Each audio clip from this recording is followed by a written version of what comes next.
you don't actually have a relationship problem. You have a decision-making problem. And those require completely different solutions. When we are in the decision-making process, or we think we're making a decision about our relationship, what happens is we think what we need is a therapist, an attorney, a financial advisor, all of these things to help us either stay in the relationship or leave the relationship.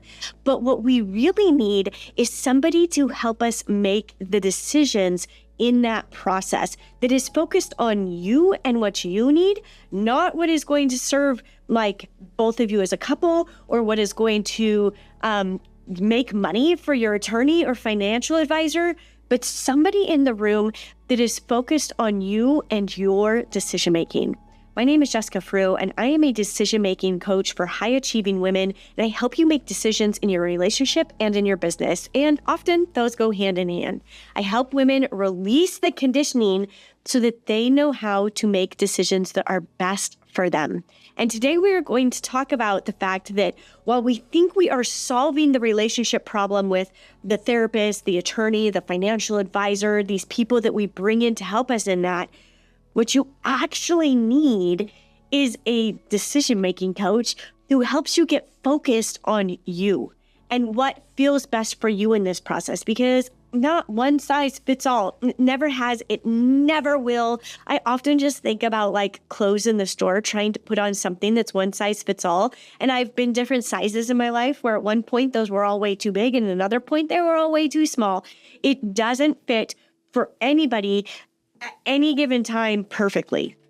And so attorneys, therapists, financial advisors are kind of built to have this one-size-fits-all mentality. These are the steps you take, and they aren't focused on you and what is actually best for you. And that is where I come in to help you understand where the focus goes and figuring out what is best for you. Now, when you're making the decision of whether to stay in your relationship or leave a relationship, this is the thing I work with most high-achieving women on, because I do it in a very private container where your safety and your anonymity is highest priority to me. And what happens in here as we go through this process is that first and foremost, we have to make the decision. There's a 3-part framework for this. We need to make the decision of whether you are staying or going. And in this, how I run this is I get you out of your normal day-to-day life. I bring you to Boise, Idaho, where I live, because you're not going to see anybody you know here. You are going to have a beautiful luxury experience, and I am going to help you through the actual process of making that decision. One thing I want to make clear here is that this does not have to be an end-all decision. We are going to make a decision, and we are going to start taking the steps forward so that you can decide and feel out what actually feels best for you. You are going to start getting information, and then you might go, oh my gosh, no, this isn't the way I want to go. I actually want to come back over here. Or you are going to go, oh yes, this feels like safety. This feels like peace. But the first step is to make a decision one way or the other. And women typically take 3 to 10 years to make a decision about whether they leave their relationship or not. And high achieving women take longer to make that decision because we believe in ourselves to fix things. We know we solve problems, and this is just a problem to be solved. But often it's not serving us to stay in the relationship and try to solve this specific problems. There are problems that we are worth staying and solving in relationships.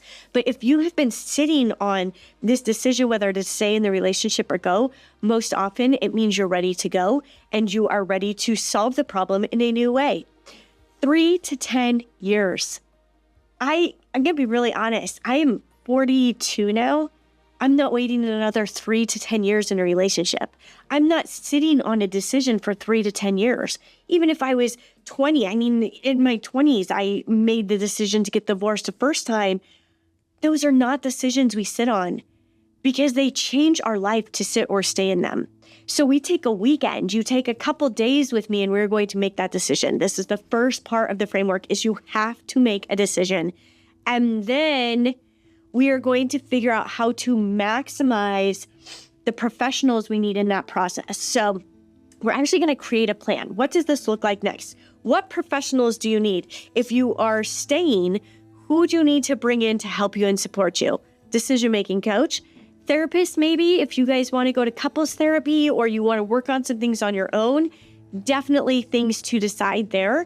And then on the other end of this, if you are deciding to leave, we are going to need to understand who to bring in to help us in that process. Is it a mediator? Is it an attorney? Is it somebody like Hello Divorce, where they just support us in that process and guide us as far as they can without bringing in a mediator or an attorney so we can save time, energy, and money. I help you make these decisions in a way that's best for you. The other thing is, no matter which direction you go, is I help you understand the conversations that you need to take to these meetings, that you need to have with these professionals, that you need to have with your partner so that you aren't creating more conflict. You aren't creating more explosion of energy, of emotions in these situations, but you can go in and have a heartfelt, logical conversation, knowing what it is you need next and what it is you want so that you can make the most of your time and energy. You aren't just throwing away money to a therapist or to an attorney. Instead, you are bringing that money in and keeping it close because you know what conversations to have. The third part of this framework, well, I just combined actually two of those. So we make the decision, and then we create a process and next steps, and we understand how to work with the professionals that we need or how to have the conversations, who to bring in where, so that we can either stay in the relationship or leave with confidence and feeling safe enough to do so.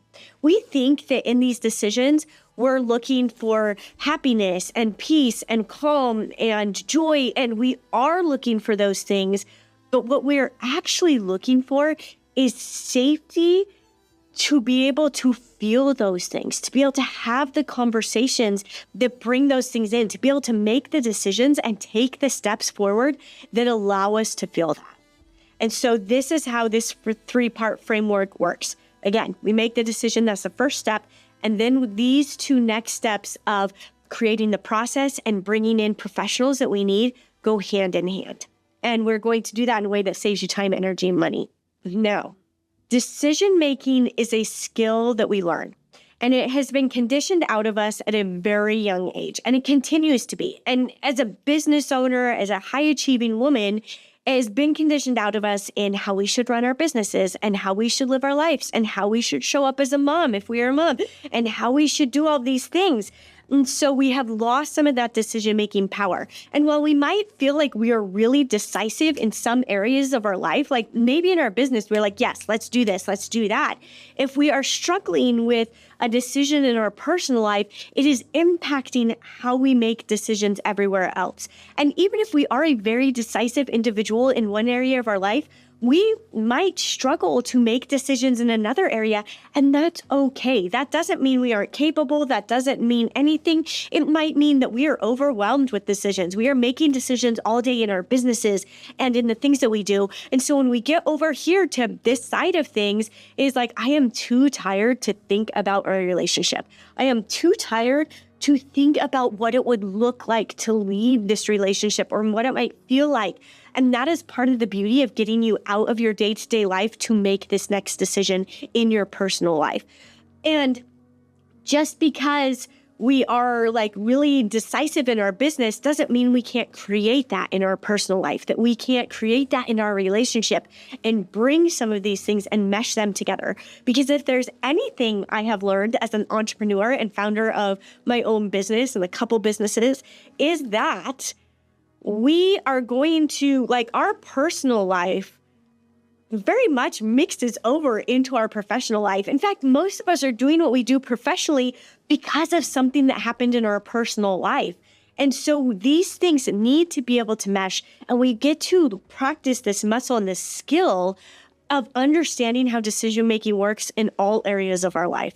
It's not purely instinctual, although it is very much a gut-like reaction, but there is a process, there is a skill to this so that we can utilize those feelings that we have and the gut instincts that we have to be able to propel us forward in ways that feel really good and move the needle faster and farther than we would if we weren't utilizing this decision-making skill in all areas of our life. Now, just as we were talking about bringing in the professionals that we need to protect us as we navigate maybe a divorce, or protect us even in rebuilding trust in our relationship so we can stay in that relationship, we bring in those professionals.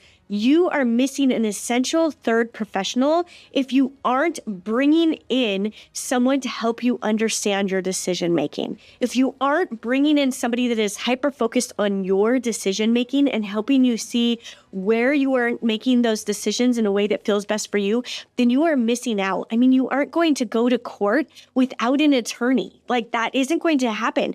And if you have had big things happen in your relationship, you aren't going to have these big, heavy conversations and have them be productive without a decision-making coach, but also without a therapist who is helping you.